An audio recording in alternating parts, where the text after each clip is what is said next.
পবিত্র ঈদুল আজহা উপলক্ষে হবিগঞ্জ পৌর এলাকার ৭৯টি মসজিদের খতিব, ইমাম ও মুয়াজ্জিনদের মাঝে সম্মানী ভাতা বিতরণ করেছে হবিগঞ্জ পৌরসভা।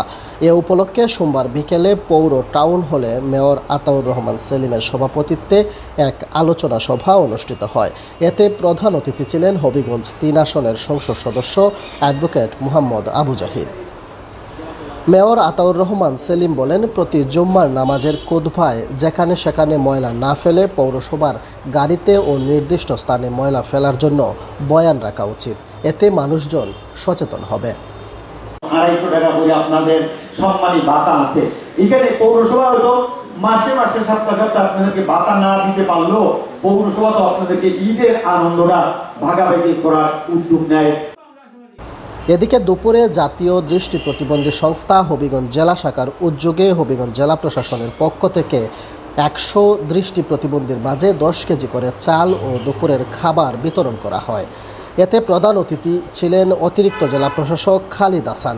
বিশেষ অতিথি ছিলেন হবিগঞ্জ পৌর মেয়র আতাউর রহমান সেলিম, অতিরিক্ত পুলিশ সুপার শামসুল হক শামস, জেলা সমাজসেবা অধিদপ্তরের সহকারী পরিচালক জালাল উদ্দিন। এ সময় দৃষ্টি প্রতিবন্ধীদের বিভিন্ন সুযোগ সুবিধার আশ্বাস দেন অতিরিক্ত জেলা প্রশাসক। আপনার একটা ছেলে যদি কর্ম করতে পারে, আপনাকে যদি সরকারের পক্ষ থেকে ভালোভাবে সাহায্য করা হয়, ওই স্নায়ুটা ওনার কাজ করে না, এই জন্য উনি চোখের পাপড়িও নাড়াতে পারেন না। তিনি পৃথিবীর প্রথম সারির একজন বিজ্ঞানী এবং বলা যায় প্রথম ৩ জন বিজ্ঞানীর মধ্যে একজন। অপরদিকে ২০১৮ সালে শিক্ষার্থীদের দীর্ঘ আন্দোলনের পরিপ্রেক্ষিতে সরকারি চাকরিতে নির্দিষ্ট কোটা বাতিল করা হলেও এক ব্যক্তির রিটের পর উচ্চ আদালত আবারও কোটা পুনর্বহাল করার প্রতিবাদে মানববন্ধন অনুষ্ঠিত হয়েছে।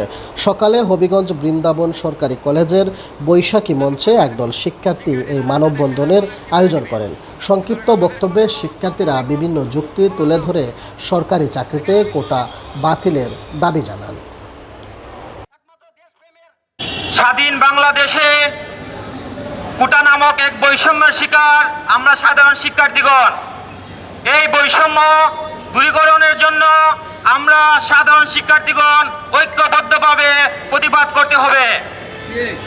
সেটা শুধু আমার অধিকার নয়, সেটা আপনার অধিকার। আপনার অধিকার আপনি কিভাবে আদায় করবেন, কিভাবে ঐক্যবদ্ধ হবেন, সেটা আপনার বিষয়। আমরা চাচ্ছি আপনাদের সাথে নিয়ে এই কোটা বৈষম্যের শিকার থেকে আমরা মুক্তি পেতে। বৈষম্যের ঠিকানা এই বাংলায় হবে না। বাতিল বাতিল বাতিল চাই, বৈষম্য বাতিল চাই, কোটা প্রথা বাতিল চাই, বাতিল বাতিল বাতিল চাই, বাতিল বাতিল বাতিল চাই, কোটা প্রথা বাতিল চাই। আমার সোনার বাংলায়